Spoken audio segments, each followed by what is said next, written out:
ৰূপহীহাটৰ গেৰুৱাতীত মুকলি উদ্যোগ প্ৰতিষ্ঠান জীৱন সাথী সমাজ কল্যাণ প্ৰাইভেট লিমিটেডৰ অন্তৰ্গত JSSK বায়োবেগ কোম্পানী মুকলি গেৰুৱাতীত শিক্ষিত নিবনুৱা যুৱক যুৱতীৰ বাবে JSSK বায়োবেগ কোম্পানীয়ে লৈ আহিছে ভাল খবৰ। ৰূপহীহাটৰ শফিকুল ইছলামে বায়োডিগ্ৰেডেবল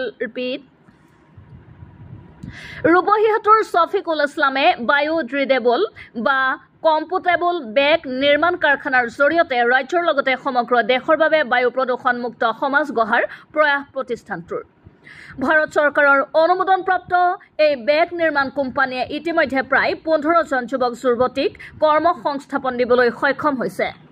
পৰৱৰ্তী সময়ত শতাধিক যুৱক যুৱতীক কৰ্মসংস্থাপন দিয়াৰ কথা সদৰি কৰে সংবাদ মাধ্যমৰ আগত। ষ্টেট বেংক অফ ইণ্ডিয়া সামগ্ৰী শাখাৰ পৰা ঋণ লৈ আৰম্ভ কৰিছে এই প্ৰজেক্টৰ কাম। প্ৰায় 50 লাখ টকাৰ বাজেটৰ এই কোম্পানীটোৱে ৰূপহীহাটৰ গেৰুৱাতীৰ লগতে আশাৰ সঞ্চাৰ কঢ়িয়াই আনিছে সমগ্ৰ দেশবাসীৰ। ৰূপহীহাটৰ পৰা seconder Ali report, news time digital. State bank of India সামগ্ৰী ব্ৰাঞ্চৰ ফিল্ড অফিচাৰ হয় আৰু আমি তেখেতক এইটো প্ৰজেক্টত সহায় কৰিব পাই খুবেই আনন্দিত হৈছোঁ। এনেকুৱা এটা প্ৰজেক্ট তেখেতে যে ভাবিব পাৰিছে আমাৰ নগাঁও ডিষ্ট্ৰিক্টৰ পৰা, সেইটো কাৰণে তেখেতক আমি ধন্যবাদ দিছোঁ আৰু আমাৰ লগত জড়িত হোৱাৰ কাৰণে তেখেতক আৰু ধন্যবাদ দিছোঁ। জীৱন সাথী সমাজ কল্যাণ প্ৰাইভেট লিমিটেড ইয়াৰ আণ্ডাৰত JSSK বায়োবেগ ইণ্ডাষ্ট্ৰী হয় এইটো, আৰু JSSK বায়োবেগ ইণ্ডাষ্ট্ৰী আমাৰ গেৰুৱাতী গাঁৱত উপস্থিত আৰু JSSK বায়োবেগ ইণ্ডাষ্ট্ৰীটো গেৰুৱাতী গাঁৱটো আপোনাৰ নগাঁও ডিষ্ট্ৰিক্টত পৰিছে, অসমৰ নগাঁও ডিষ্ট্ৰিক্টত।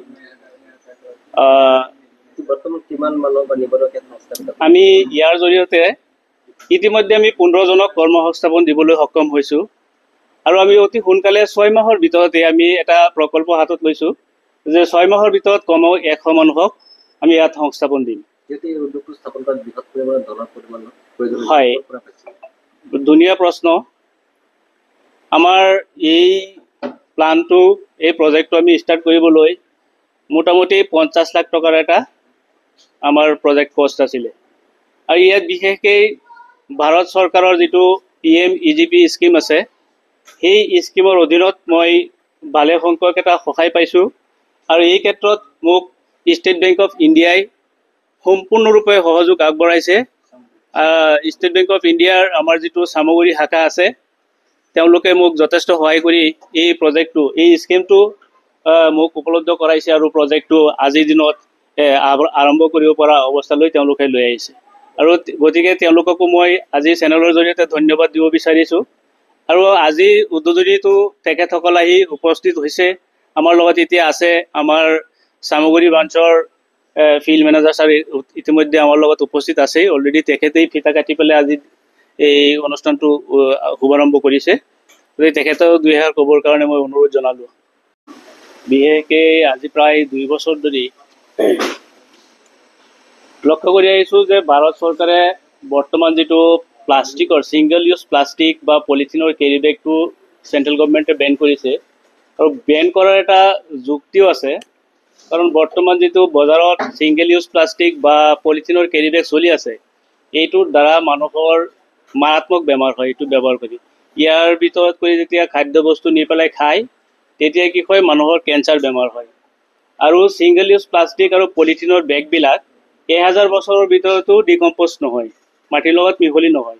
মাটিৰ তলত থাকিলে ই কি হয় মাটিৰ পলিউশ্যন কৰে, পানীত পৰি থাকিলে পানীৰ পলিউশ্যন হয়, জীৱ জন্তু পানীত থকা জীৱ জন্তু মৰে, মাছ আদি মৰে আৰু ইয়াৰ পলিউশ্যনো ইয়াৰ পৰা হয়। কাৰণ ইয়াত পুৰিলেও ইয়াৰ পৰা যি গেছ ওলায় মানুহৰ কাৰণে ক্ষতিকাৰক হয়। কেতিয়াবা দেখিছোঁ জীৱ জন্তুবিলাকে কেৰি বেগ খাই পেলাই বজাৰত বা টাউন চহৰত যিবিলাক গৰু মুকলিকৈ চৰে সেইবিলাকে কি কৰে কেতিয়াবা খাদ্যবস্তু কেৰি বেগত থকাকেই পেলাই দিয়ে আৰু সেই খাদ্যবস্তুটো গৰু বা ছাগলীয়ে খাই দিয়ে আৰু সেই গৰুটো বা ছাগলীটো মৃত্যুমুখত পৰে। কিন্তু আমি সেই গোটেইখিনি সমস্যা সমাধানৰ কাৰণে 2 বছৰ ধৰি নেৰানেপেৰা চেষ্টা কৰি আজিৰ দিনটোত আমি সফলতা অৰ্জন কৰিবলৈ সক্ষম হৈছোঁ। ইয়াৰ সফলতাৰ মেইন কাৰণটো হ'ল এইটোৱে, আমি যিটো প্ৰডাক্ট আজি বনাম বুলি আমাৰ প্লানটো উদ্বোধন কৰিলোঁ এইটো হ'ল বায়োডিগ্ৰেডেবল বা কম্পোষ্টেবল বেগ ইয়াৰ এটা নিৰ্দিষ্ট ম্যাদ আছে ই সম্পূৰ্ণৰূপে 6 মাহৰ ভিতৰত মাটিৰ লগত মিহলি হৈ যাব যদি এই পানীটো পৰি থাকে পানীটোই গলি যাব যদি মাটিত পৰি থাকে মাটিতেই সম্পূৰ্ণৰূপে এইটো মাটিৰ লগত মিহলি হৈ যাব ইয়াৰ দ্বাৰা কোনো প্ৰকাৰৰ পলিউশ্যন হোৱাৰ সম্ভাৱনা নাই ভাৰত চৰকাৰ বা অসম চৰকাৰে এইটো প্ৰডাক্টক অনুমতি দিছে গতিকে মই আজি সংবাদ মাধ্যমৰ জৰিয়তে গোটেই অসমবাসী ৰাইজক এটা কাটৰ অনুৰোধ জনাব বিচাৰিছোঁ যে আমি নিজৰ কাৰণে নহওক কমচে কম নিজৰ সমাজখন নিজৰ দেশখনক বচাবৰ উদ্দেশ্য হ'লেও আমি যাতে সকলোৱে সিংগল ইউজ প্লাষ্টিক আৰু পলিথিনৰ ব্যৱহাৰৰ পৰা আঁতৰি থাকোঁ আৰু